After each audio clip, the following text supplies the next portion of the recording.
A very good morning to my potential learner. इसके बाद मैं आप लोगों को और आपके परिवार को नाग पंचमी की हार्दिक शुभकामना प्रदान करता हूँ कि आपका नाग पंचमी मंगलमय हो।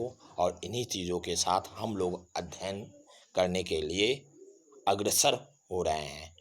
आज की टॉपिक है आपका स्टालिनिज्म एंड कलेक्टिवाइजेशन, पेज नंबर 44। देखिए, इसमें जो हार्ड वर्ड मीनिंग आया है इस ब्लैक बोर्ड पे लिखे हुए हैं, इसको आप लोग देखिए ध्यान से। देखिए 4.3 पॉइंट है स्टालिनिज्म एंड कलेक्टिवाइजेशन। कलेक्टिवाइजेशन, स्टालिनिज्म जो मीन्स आपका अर्थव्यवस्था से संबंधित आपका है, इसको बोलते हैं स्टालिनिज्म। मीन्स होता है स्टालिनवाद। स्टालिनिज्म का जो हिंदी होता है वह स्टालिनवाद। देखिए स्टालिनिज्म, स्टालिनिज्म मीन्स स्टालिनवाद, जो स्टालिन ने शुरुआत किया। ठीक है। नेक्स्ट है कलेक्टिवाइजेशन।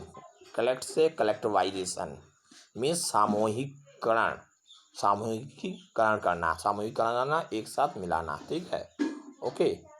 नेक्स्ट इसके बाद वर्ड मीनिंग आता है speculation. Speculation, speculation, speculation means सट्टा। सट्टा मीन्स जानते हैं जो लोग लगाते हैं एक दूसरे पे और उसको बढ़ाने के लिए वो एक्स करते हैं, उसको कहते हैं स्पेक्यूलेशन। नेक्स्ट आपका शब्द आता है कन्फिस्केटेड। कन्फिस्केटेड मीन्स होता है फॉरफिटेड करना, जब्त कर लेना। ठीक है, कन्फिस्केटेड मीन्स जब्त कर लेना। इसके बाद आपका नेक्स्ट टर्म आएगा आपका इन्फोर्स्ड। इन्फोर्स्ड मीन्स होता है इन्फोर्स्ड मीन्स लागू करना, मतलब बलपूर्वक जिसको लागू किया जाता है उसको एनफोर्स कहा जाता है। फिर है रेडिंग। रेडिंग मीन्स होता है छापा मारना। जैसे कोई सामान को नहीं जब्त करने के लिए पुलिस रेड मारती है, उसी को रेडिंग कहते हैं, छापा मारना। नेक्स्ट है इलिमिनेट। इलिमिनेट मीन्स निकाल देना। इलिमिनेट मीन्स निकाल देना। फिर इसके बाद बल्क। बल्क मीन्स होता है अधिक मात्रा में, थोक मात्रा में जिसको कहते हैं। इम्प्लीमेंट औजार या सुधार। ठीक है। नेक्स्ट हम लोग आगे आएंगे इनरेज्ड। इनरेज्ड मीन्स होता है गुस्से में आना। इनरेज्ड, रेज्ड मीन्स गुस्सा होता है, इनरेज्ड मीन्स गुस्से में आना। डिपोर्टेड, डिपोर्टेड मीन्स होता है निर्वासित करना, मतलब निकाल देना। एक्साइल्ड, एक्साइल्ड मीन्स निर्वासित करना।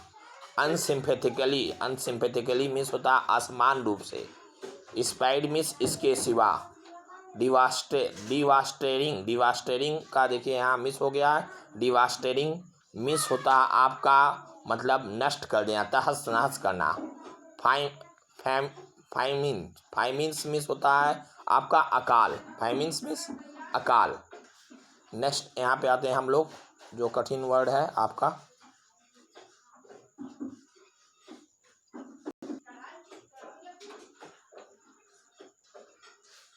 कठिन वर्ड है दो।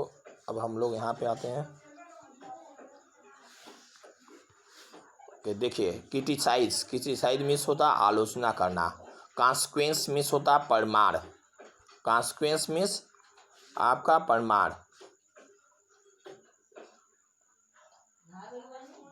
Consequence miss Parmar. Next consequence miss Parmar. इसके बाद एक्वेशन। एक्वेशन मीन्स होता है आपका एक्वेशन। एक्वेशन मीन्स होता है आपका आरोपी। और प्रोफेशनल मीन्स होता है पेशावर। ये आपके कठिन शब्द हैं, इसको आप लोग अच्छी तरह से देख लीजिएगा जिससे कोई प्रॉब्लम्स ना हो। अब हम लोग टॉपिक पे आते हैं।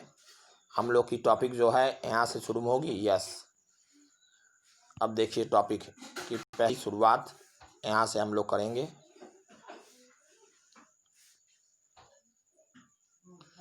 ओके, अब देखिए 1 मिनट।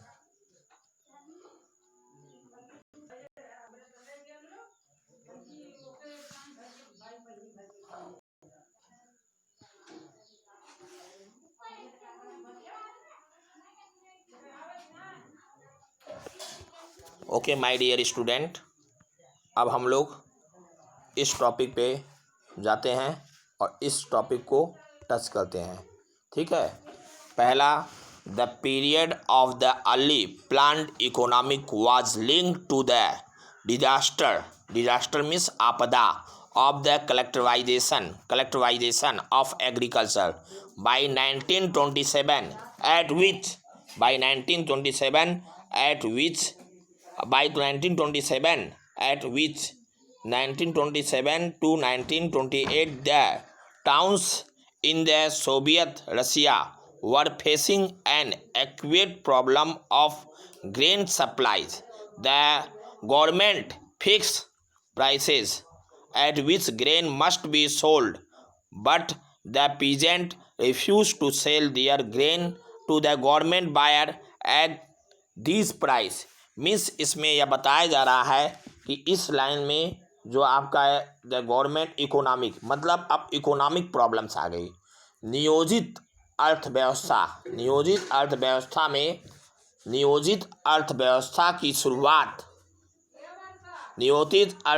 की शुरुआती दौरे में खेतों की सामूहिकरण से पैदा हुई तबाही से जुड़ा हुआ था। मतलब जो पहले अर्थव्यवस्था थी उस अर्थव्यवस्था में शुरुआती दौर पे क्या थी, खेतों के सामूहिकरण किया गया था। अर्थात जब हम लोगों ने अक्टूबर रेवोल्यूशन पढ़ा तो उसमें लेनिन की डिमांड थी कि किसानों की भूमि किसानों को लौटा दिया जाए।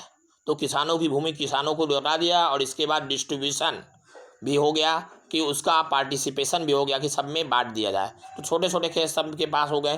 तो उस समय क्या हुआ कि नियोजित अर्थव्यवस्था का शुरुआती जो दौरा था खेत के सामूहिकरण से शुरू हुई। और खेत की सामूहिकरण कैसे हुई? जब खेत की सामूहिकरण से शुरू हुई उसी समय तबाही डिजास्टर शुरू हो गई। डिजास्टर मीन्स तबाही शुरू हो गई। 1927 से 1928 के आसपास रूस के शहरों में अनाज ग्रेन्स मीन्स अनाज की भारी संकट पैदा हो गई। सरकार ने अनाज की कीमत तय कर दी, उससे अधिक कीमत पर अनाज नहीं बेच सकते। जैसे अलाउद्दीन खिलजी के शासनकाल में आप लोगों ने पढ़ा होगा कि मार्केट पॉलिसी जो थी, मार्केट नीति थी, वह बहुत टाइट थी। कोई भी सामान को कम नहीं तौल सकता था और इसके बाद कोई भी सामान को कम नहीं तौल सकता था। अगर कम तौलता था उसके शरीर से उतना मांस काट लिया। ठीक उसी प्रकार इसने भी क्या किया कि सामान के दाम को फिक्स कर दिया कि वह दाम कोई अधिक न बेचे, तय कर दिया उससे अधिक कीमत कोई न बेचे। लेकिन क्या हुआ? The government fix the price at which grain must be sold. और इसके बाद क्या हो, किसान उस कीमत पर सरकार को अनाज बेचने के लिए तैयार नहीं थे। क्यों नहीं तैयार थे? क्योंकि उनको यह संभावना लगती थी कि नुकसान हो जाएगा।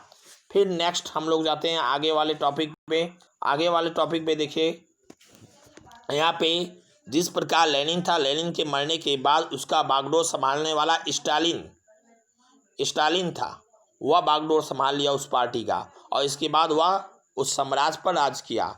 तो देखिए इसके बाद नेक्स्ट आपका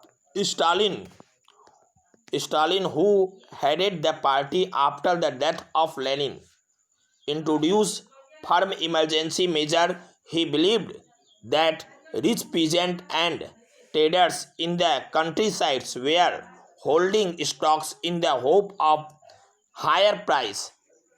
स्पेकुलेशन जो पहले मैंने आपको ब्लैक बोर्ड पर बता दिया था, स्पेकुलेशन, ठीक है। स्पेकुलेशन मीन्स होता है आपका सट्टा करना, मतलब उसको फॉरफिटेड करना। Has to be stopped and supply confiscated. तो मतलब इसमें यह बताया जा रहा है कि लेनिन के बाद पार्टी के कमान संभाल रहे थे स्टालिन ने स्थिति से निपटने के लिए कड़े कदम उठाए। मतलब कड़ा सा कड़ा स्टेप उठाने लगा। उसे लगता था कि अमीर किसान और व्यापारी कीमत बढ़ाने की उम्मीद में अनाज नहीं बेच रहे हैं। उसको यह अनुमान लगा कि जैसे अनाजों को स्टोर कर रहे हैं, स्टोर करने का ताल्लुक क्या है? स्टोर करने का मतलब है कि वह भाव और बढ़ा देंगे, मार्केट में कमी आ जाएगी। और उस मार्केट में कमी करने के लिए ऐसा किया। स्थिति पर काबू पाने के लिए उसने क्या किया? स्पेकुलेशन मीन्स हमने बताया ना, सट्टेबाजी करना। पर उसने अंकुश लगा दिया। कोई उस पर सट्टा नहीं लगाया कि हाँ इतनी नीलामी नहीं करेगा कि इसका दाम इतना है। और इसके बाद अंकुश लगा और व्यापारियों के पास जमा अनाज को उसने क्या किया, कॉन्फिस्केटेड किया। कॉन्फिस्केटेड मीन्स होता है जब्त कर लेना। कॉन्फिस्केटेड मीन्स जब्त कर लेना, मतलब उसने व्यापारियों के पास जो जमा पूंजी थी उसको उन्होंने जब्त कर लिया। जिस प्रकार लॉकडाउन के दौरान बहुत लोग स्टोर किए सामान को और सामान को स्टोर करने लगे, तो उस समय सरकार ने क्या आदेश दिया कि जो दाम फिक्स किया गया उसी दाम को लेना पड़ेगा, दूसरी कोई दाम को सरकार, लेकिन तब भी बहुत सारे लोग मनमाना किए। इसके आगे हम लोग नेक्स्ट टॉपिक पे जाते हैं। नेक्स्ट टॉपिक जो हम लोग का है, in 1928 party members toured the grain producing area supervising force again force enforced grain collection and raiding kulks, the name for well-to-do peasant. As shorter continued to decision was taken collective farms. It was they argued that grain shortage were partly due to the small size of holding.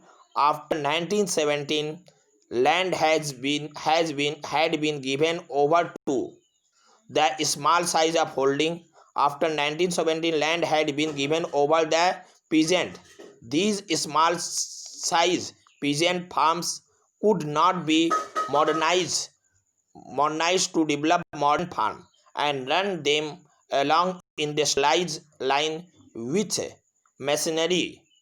It was necessary to eliminate kulks, take away head from the peasant and establish state control large farm.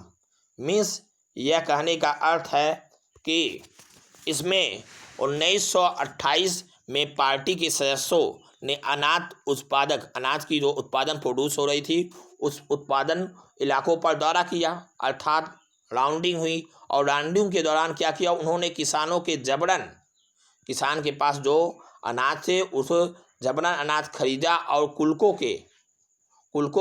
के ठिकाने पर छापा मारा। कुल्कों means जो बहुत सारे अनाज को जमा किए थे। और कुल्क किसके लिए उपयोग किया, रूस के संपन्न जो किसान थे उनके लिए कुल्क का उपयोग किया गया। This term is use for prosperous farmer in Russia. Okay, उनके लिए उपयोग किया गया है। और रूस में संपन्न किसानों को कुल्क कहा था। जब इनके पास अनाज नहीं था, अनाज की कमी बन गई, तो क्या हुआ कि अनाज की कमी बनने के बाद खेतों की सामूहिकरण का फैसला किया गया, मतलब सब कलेक्टिवाइजेशन किया गया। कलेक्टिवाइजेशन किस लिए किया है कि लगा कि अब अनाज कम हो जाएगा, इसलिए उसके लिए कलेक्टिवाइजेशन की संभावना हो गई। इस फैसले के पक्ष में एक तर्क यह दिया गया कि अनाज की कमी इसलिए है क्योंकि खेत बहुत छोटे छोटे हैं, जो प्लाट हैं खेत के वह बहुत छोटे छोटे हैं। इसके कारण क्या हुआ कि खेत की कमी के कारण ऐसा प्रॉब्लम्स क्रिएट हो रहा है। इस प्रकार की जनता पब्लिक सामना कर रही है। फिर 1917 after 1917 land had been given. 1917 के बाद जमीन किसानों को हैंड ओवर कर दिया गया, पुनः किसानों को दे दी गई। इसके बावजूद क्या हुआ कि किसानों के पास छोटे खेत थे जिनका मॉडर्नाइजेशन कर दिया गया, आधुनिकरण नहीं किया जा सकता था, जिसका आधुनिकरण मॉडर्नाइजेशन नहीं किया जाता था। आधुनिक खेत जो विकसित करने और उन पर मशीनों की सहायता से औद्योगिक खेती करने के लिए कुल्कों को सफाया किया गया। कुल्कों को मतलब जो रूस के मतलब संपन्न किसान थे उनको हटाया गया। किसानों की जमीन सेनेज करना मतलब छीन लेना और राज्य नियंत्रित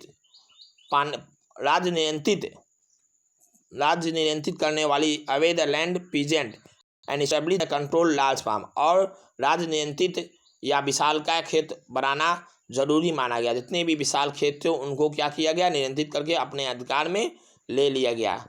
नेक्स्ट वीडियो आप नेक्स्ट में